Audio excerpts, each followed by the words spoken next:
Hey, how's it going, everybody? My name is David. I work at community development. I work in community development at MakerDAO. Welcome to August 20th community call.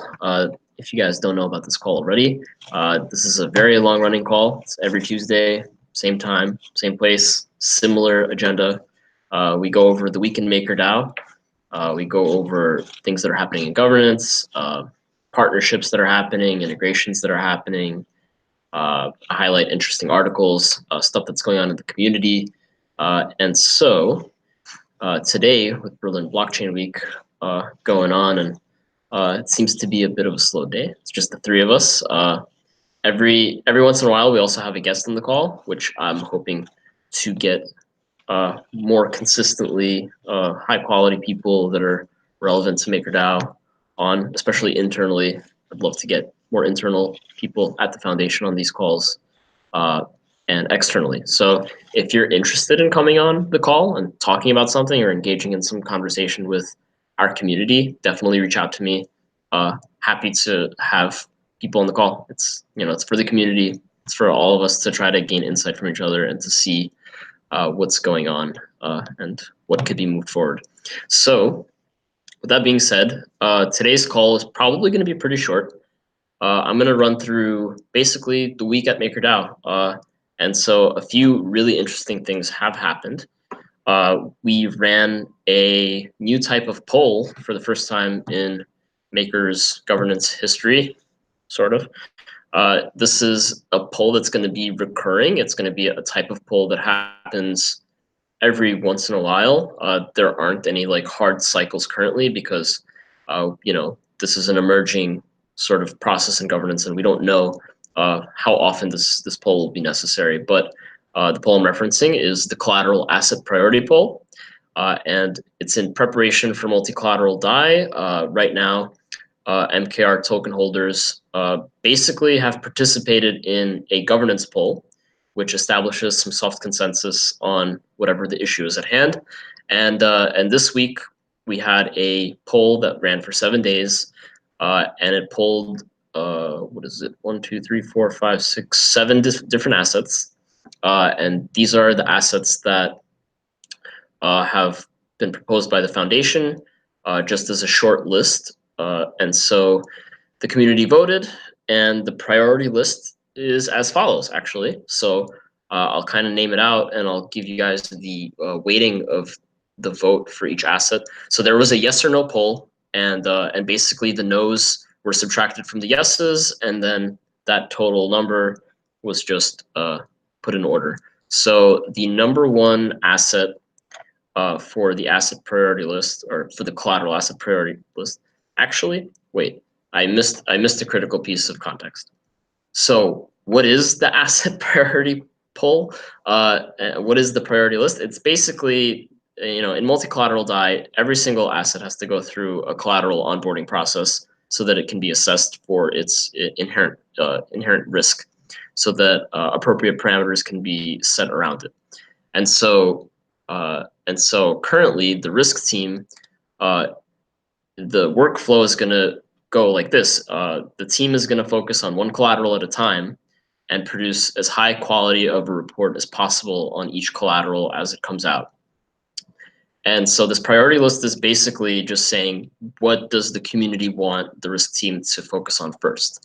And so for multi-collateral Dai. And so with that being said, the priority list fell this way. So the first priority is ETH.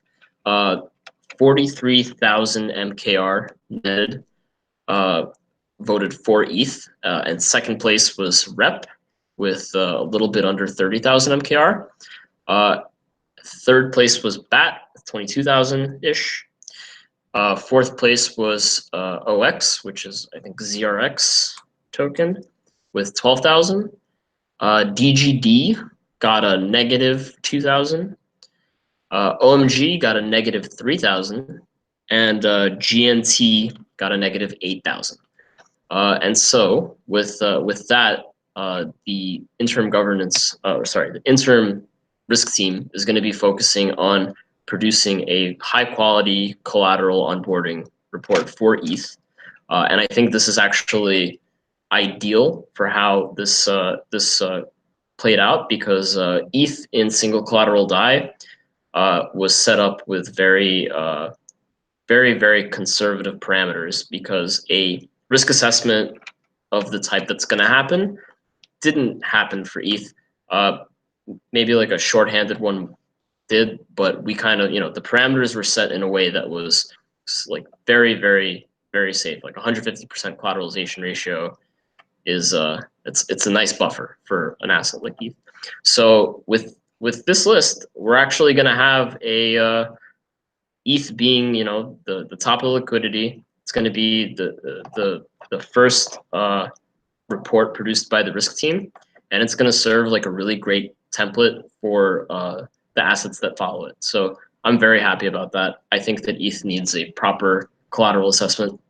So really cool that that was first. And then second, REP, and third, BAT, fourth, ZRX. And so it's also important to note that as these reports are done over the coming months, that this asset priority poll can be repolled for again. And so it's not necessary that all of these assets are going to actually be used in multi-collateral Dai. This is literally just a short-term priority list. So, so we established with this vote that the risk team is going to be focusing on ETH first. And then after the completion of ETH, it's going to be REP most likely. But it's possible if the governance community decides to repoll for the first place to see what really is after ETH, if the community is still on board with REP as second, that might happen. It all depends on how quickly the ETH collateral onboarding process takes. And so that's the kind of the big new thing that happened in governance this week. Besides that, there's also a mandate, a sort of proposal from the foundation itself, introducing a role called the interim governance facilitator. So this role already exists. Richard Brown actually kind of embodies it. He is very much a governance facilitator, and he has been doing a absolutely stunning job basically facilitating governance. And so the main reason why this role was spec'd out and brought forth to be kind of voted on by the community is because Rich is a single person. The role that he occupies currently is a role that should be occupied eventually by many others. Rich should be replaceable. Anybody in this role should be replaceable. It should be something that's formally kind of spec'd out so that the DAO can have a definition for this role. And it's a really important role because it's kind of the reason why projects need project managers. There needs to be somebody organizing things. There needs to be somebody surfacing conversations that are not appropriately surfaced. There has to be some level of organization. And so it's important to have a governance facilitator, in my view. But again, this is a proposal to the community. And so I definitely encourage you guys to go read through it. All of the links, by the way, so like what I'm talking about, there's a thread to the proposal, and it's linked in the agenda for August 20th, the August 20th community call. So you guys can find all the links. I'll make them available on Reddit, even in the description of this video. So you should be able to find it. Or you could just visit our forum and look up governance facilitator if you're interested in that specifically. Besides that, we had a thread, a new thread that was pretty interesting on consensus decision making versus plurality voting. And so the idea behind this thread was, while the final arbiters of any decision will always be the maker token holders, the forum and the polls that we use on the forum to kind of gauge soft consensus from the community generally, not necessarily maker token holders, can be done better before we move to on-chain polls, on-chain governance polls. And so that thread was basically weighing two different approaches to how we do forum polls. And so, yeah, check it out if you are active in our forum community. Besides that, I encourage anybody, if you want a quick snapshot of what's happening in governance, one of our community members, Long for Wisdom, has a long-running thread that is updated pretty much anytime something new is happening in the forum. It's called Governance at a Glance.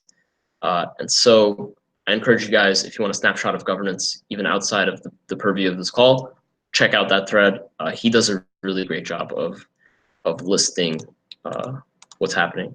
And he categorizes it pretty intuitively as well. There's current affairs, there's seeking consensus, which is just the forum looking for consensus on a variety of issues. There's ongoing initiatives. There's on the horizon things, conversations that will become more and more important as we approach the time that they become important, but kind of issues that we should focus on and talk about that are going to appear in the future. And then there's the help wanted, which is actually a bunch of requests, which I'm going to say right now on this call. We are looking for a team or somebody who's interested in building a governance dashboard.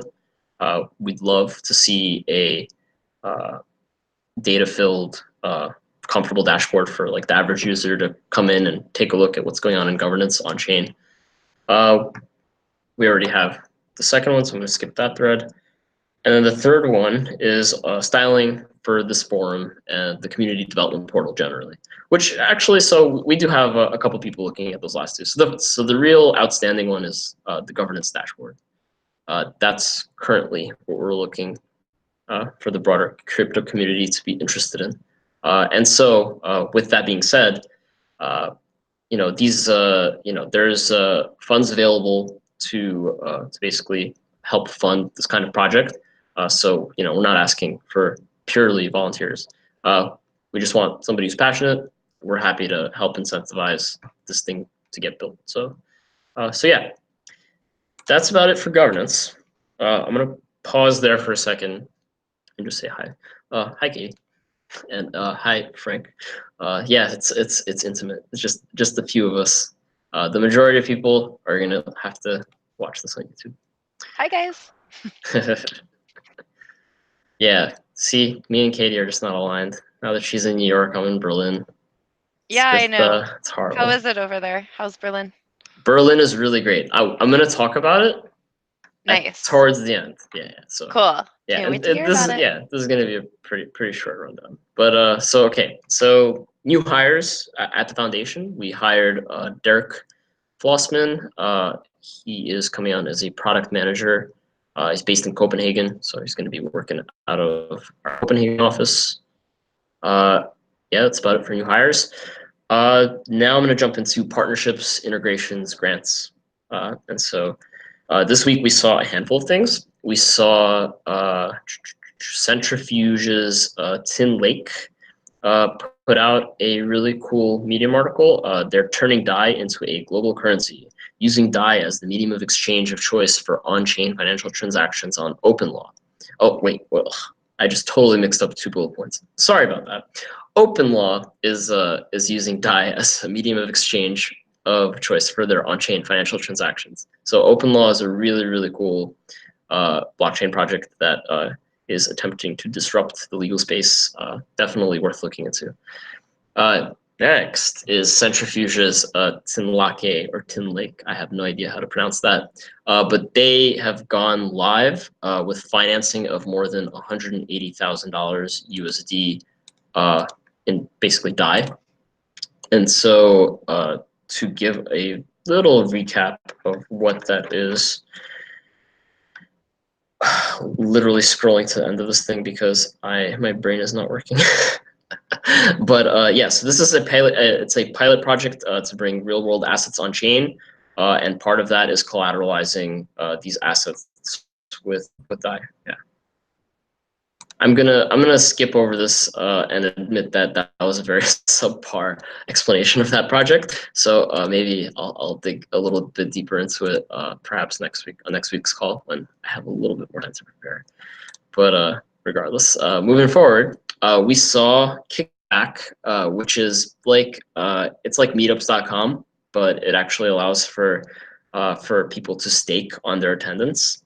So Kickback, and it's very crypto focused. So Kickback launched their Dai integration, and one of the first events that's using Kickback and using Dai staking is actually tomorrow morning's breakfast. So if you're in Berlin and you're interested in getting some breakfast with me, Mariano, Lenka, Patrick from also from Maker, Makoto, who's I think the founder of Kickback, and a couple other people join us. But you know, it might be full by the time you hear this call. So if you're not in the room now, you missed out on a really good breakfast.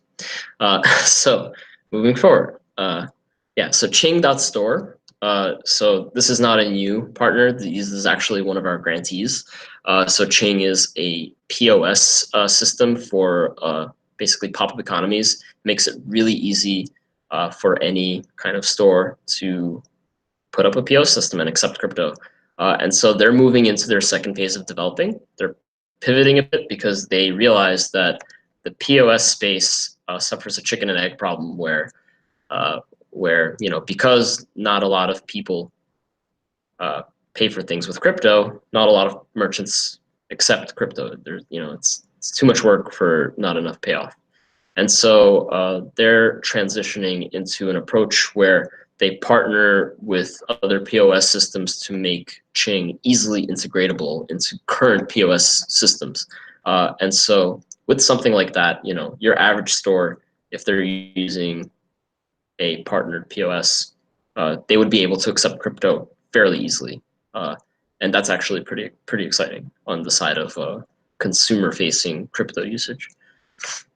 And the last bullet point I have for this section is that the blockchain and smart contract auditing company Centric Org is now accepting Dai. So if you are if you are a crypto project and you are looking to get your code audited, reach out to them. And if you guys happen to have a treasury in Dai, guess what? These guys accept Dai, and you don't have to switch to fiat and go through that whole pain. So that's really exciting to see. So Akiva wrote in the chat about Centrifuge's project. He wrote that it's an alternative to Fluidity Tap. And so, okay, so Fluidity Tap was also, it was a pilot project to get real estate on the blockchain. I think it's specifically mortgages. And they put out kind of a conceptual, I don't want to call it a white paper, but you know, the structure for how this thing would work. And it involved, you know, a special purpose vehicle, legal recourse, and kind of a whole schema that I cannot in detail recall right now because I only read their Medium post like 75% of the way through.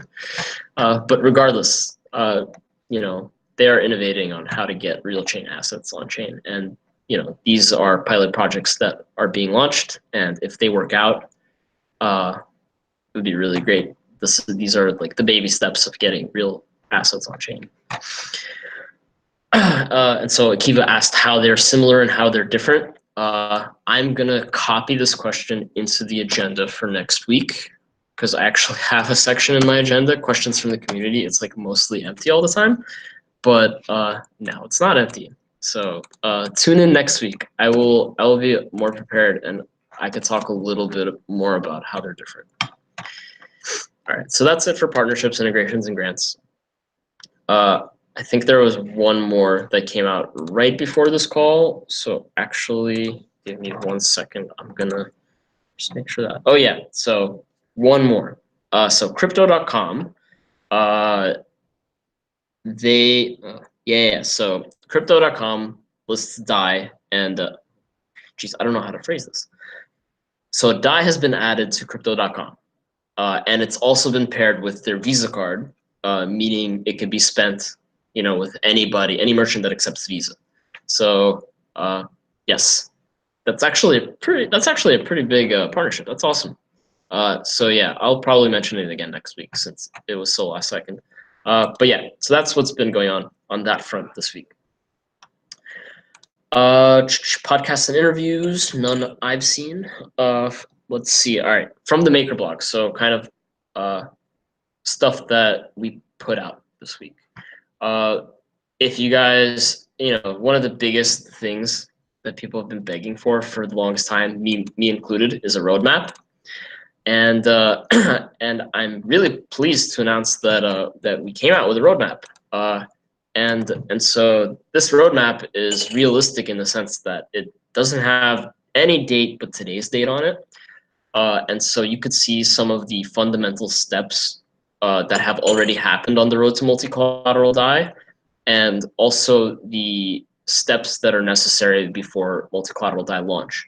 And so because a lot of the steps are actually intertwined with Maker governance, it would be unfair and unreasonable to put like actual dates to these things. But as they happen, you will see today's date progress closer and closer to the final multi-collateral Dai launch. And so to give you guys a couple of examples of like some necessary things that have to happen, at least in governance before MCD drops, is that, there's going to be, a poll to ratify the governance facilitator and risk team. There's going to be a risk team, our risk team, the interim risk team is going to propose initial DSR values. There's going to be, just looking for the governance specific ones. There's going to be a poll to ratify the Oracle team for MCD. There's going to be a poll for the long-term collateral asset priority list. And so you get the point. But regardless, this is a really, really great snapshot to kind of see for yourself just the steps that are required before MCD launches. And so we are coming close. We're coming very close. And these next few months are going to be really exciting as we progress through these steps that are outlined in the roadmap. So yes, that is pretty much the only thing we published this week, with the exception of what was published last Tuesday, which was the blog post on emergency shutdown in multi-collateral Dai. And so if you're interested in the details of that, definitely check out our blog at blog.makerdao.com. Yes. All right, so now we're going to come into the community section of the agenda, just what's been going on in community around MakerDAO. We see that Compound is about to have a vote for the next asset, or actually I think the next two assets that they're going to list. And so with that vote, there's a lot of conversation about MKR potentially being listed there. And that is really interesting because it's gonna enable, borrowing and lending of MKR, which depending on how much MKR holders are willing to lend, the more that's being lent out, the higher the risk of a governance attack. And so it's going to be really interesting to see how that works. I don't think MKR holders would allow too much. I feel like it would be kind of self-governing almost. But regardless, it's a really interesting scenario that's kind of unexplored, that is exciting to see how it pans out. So yeah, Compound is voting in the next couple assets this week. And so next we have some developer creations. There was a new MakerDAO developer guide that came out this week, and actually that was published, I think, by Vamsi from within our team. But nevertheless, it is something for the community. It is basically a guide on how to add a new collateral type to the Dai Credit System on Kovan. So you can kind of play around with the granular details of how to add a new collateral type yourself. And so you could kind of plug and play with the Kovan version of MCD. And then the other thing that I saw that I didn't have enough time to read thoroughly about is Alice Lending, and I saw this on our Reddit, and so this is an app that I will go into more detail next week, because I'm not sure if it's centralized or decentralized. I don't know if it's transparent. I don't know if it's audited. I don't know if but all I know is that there's some conversation in Reddit and some skepticism, and it's novel in some ways, what I can tell you right now. So worth looking into, but I'll give a better overview of Alice Lending next week. And so with that, that's about it for developer creations. We had a couple of interesting articles in our community this week. There was one written by Santiment, and Santiment by Primoz Cortez. So Santiment was published on Santiment's blog, but it was written by Primoz, and it was about the topic of conversation of people look at collateral locked in DeFi as a metric to judge the space by. You know, if collateral locked in DeFi is going down, or USD, of collateral is going down, is that bearish for our space? Does that mean there's less usership? And the short answer of the article is no, obviously not. Collateral locked in DeFi is actually a really bad metric to judge things by, and that's because you could have Ether falling in value, but you could still have the same amount of loans outstanding, right? So, and then likewise, you have the Pareto distribution. You have a large portion of collateral is controlled by very few people, and so they could very easily sway this metric with just the user actions of 2 or 3. So collateral locked in DeFi is a subpar metric, and I think everybody agrees on that. But Primoz solidifies no to this question through his article, and he does some really great analysis and some really great points. And one of the main points was that a really great metric to measure things by is loans outstanding, which we are continuing to break new all-time highs on in DeFi. So, and if you're interested in what that number is, actually pull it up really quickly, because LoanScan exists, and and LoanScan is really useful for this kind of data, since everything is public on the blockchain and available. So loans outstanding, not originated. Outstanding is important, because originating can be gamed. It's very easy to originate a loan and pay it back in a second when there's no time limit on the loan, but total loans outstanding is sitting at $142 million currently. Dai is leading the share there with 109 million Dai being borrowed right now. And that's, if you're wondering how that's possible, it's because 70-something million, 77, 78 million is borrowed from Maker, and then Compound has around $20 million of borrow volume. So between them and DYDX and Nuo and various other places, there's about an 84% market share of borrowing in DeFi being Dai. The runner-up is USDC with 15%. That's 20 million USDC is being borrowed through DeFi protocols. And then the last 3 are basically ETH, ZRX, and other. And ETH being about $1 million, about $1 million of ETH is borrowed currently. So yeah, DeFi is growing, and collateral locked is not an indicator. When collateral locked goes down, or even US dollars value of collateral locked goes down, it's not necessarily an indicator of bearishness. There's better metrics, which is the point of Primoz's article. All right, cool. And then the other article is by Total. It's called "Building with Money Legos," which I'm going to solidify this, but David Hoffman was the creator of the Money Legos meme. So yeah, building with money Legos. That's what DeFi is, and it's really cool. But anyway, yeah, Total basically summarized the DeFi space, and they did good. Definitely an article worth reading. There's less to explain about it than Primoz's article, but nevertheless, they they put out all the different DeFi protocols into like, they explain them as Lego pieces. They roll with the analogy there, and they kind of explain how the Legos are interconnectable. And so it's a really cool way to frame it, and I think it'll help kind of regular people understand the concept of DeFi and why it's so powerful. And with that, there was a Reddit threads that I wanted to highlight out of our community this week. There was one really funny one, which I think was a troll, and then there was one really great one, which was advocating for more people to be participating in Maker governance. And so that's the one I'm gonna just talk about briefly right now.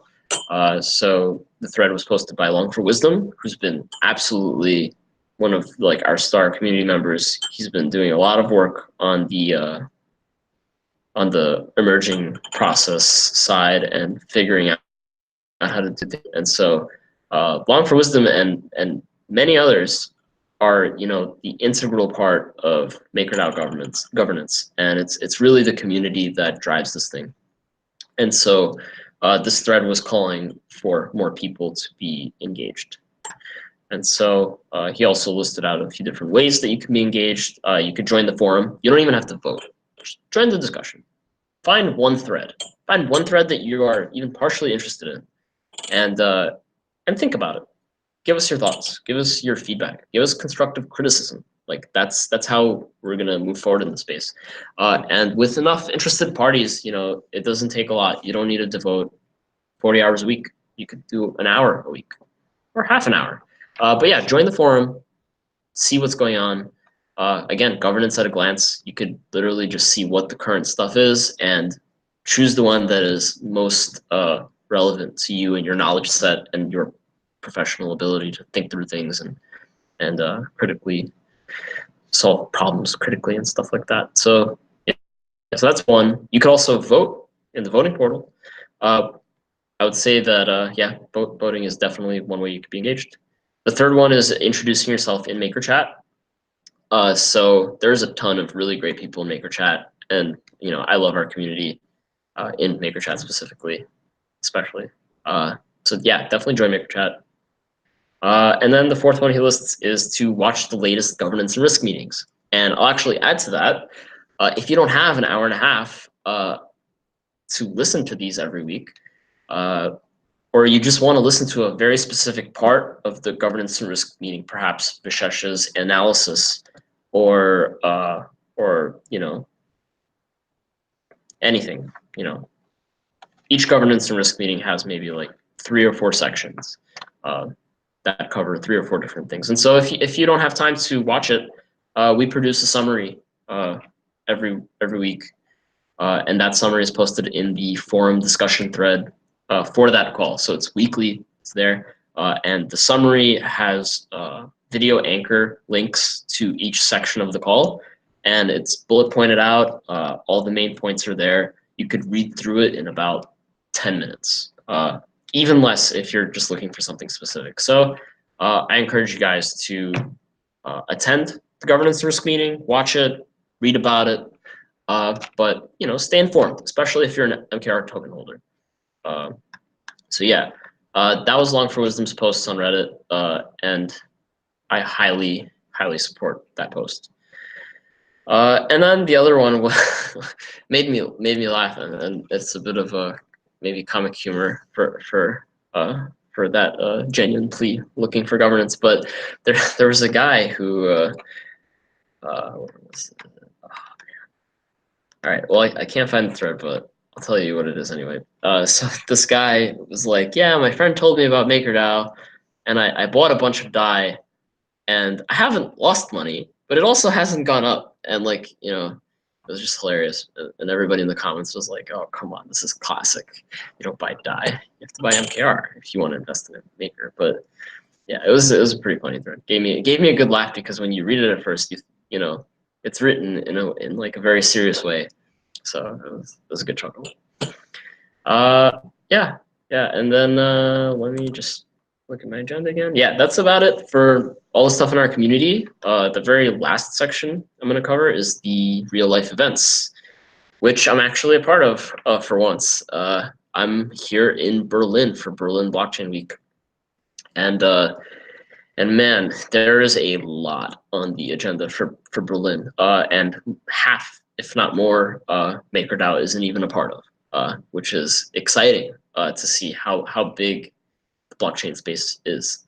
And so I'll tell you a bit about what we are going to be a part of this day moving forward. So we were just part of Web3 Summit. Today was day 2. But we are also going to be part of DAppCon, that is starting tomorrow. And we are going to be part of ETH Berlin, which is, I think, also starting tomorrow. If not tomorrow, it's starting the day after tomorrow. So with those 3 major conferences, Web3 Summit, DAppCon, and ETH Berlin, there's a ton of other sort of supplemental events. We're having a Dai Dappy Hour, which is packed for attendance. Yeah, that's totally full. So if you're going, I'm excited to see you there, and I'm excited to spend some Dai on some drinks, and get to know you guys. But besides that, let me just go through the list. Yeah, so the Dai Dappy Hour. Yeah, we have a few different meetups. The Misfit Economy conversation is on DeFi. Is happening after tomorrow. Our team member Gustav from the business development team is going to be speaking there. We're going to be part of ETH Berlin's Way, which is a small event at Factory Berlin near Goetzer Park. And that's happening, I think, on Saturday. Mariano Conti is going to be speaking there. Yeah, geez. I think it's probably best if you just go on, I'll tell you the exact website. It's really easy to just write it out, but hold on, Berlin blockchain. I think it was geez, hold on, give me 1 second. Yeah, there it is. Yeah, blockchainweek.berlin. Blockchainweek.berlin. So yeah, so if you're interested in the events that are happening over the next few days, go to Blockchain Week Berlin. I'm not going to cover them in this call. There's just a lot of really small events. And we're kind of all over the place. So if you're really interested in knowing where we're going to be, you can actually just ping me. Otherwise, it'll be, by the time you hear the call, it's, this is all this week. So feel free to ping me if you're interested in figuring out a more detailed list of what we're a part of. So besides that, we have on the 22nd, on Thursday in San Francisco, we're going to be participating in a meetup called the State of Decentralized Finance. And if I'm not mistaken, I think Nicholas Kunkel is going to be there from our team. I might be wrong. It might be somebody else, but I think we're participating in that meetup. And then besides that, the only other really large event on our horizon is coming up in October, which is inching closer and closer. But yeah, we're going to be at DevCon in Osaka, so we're going to meet a lot of you there, and it's going to be great. So yeah, that is it for the agenda, and that's all of the events. And so, Katie, if you want, I could tell you a bit about Blockchain Week now. And actually, I'm gonna just conclude the call, and we could talk sort of off the recording, just more colloquially and generally. But yeah, so if you guys listened and found this informative, thank you.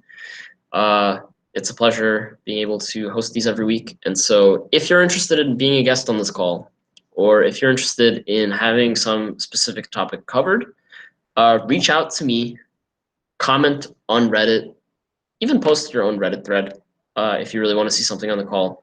I'm always, and we are always open to feedback, and we want to make this call as engaging and valuable to you as possible. So with that being said, thank you for tuning in. This one was a shorter one, and I will see you next week. Thank you.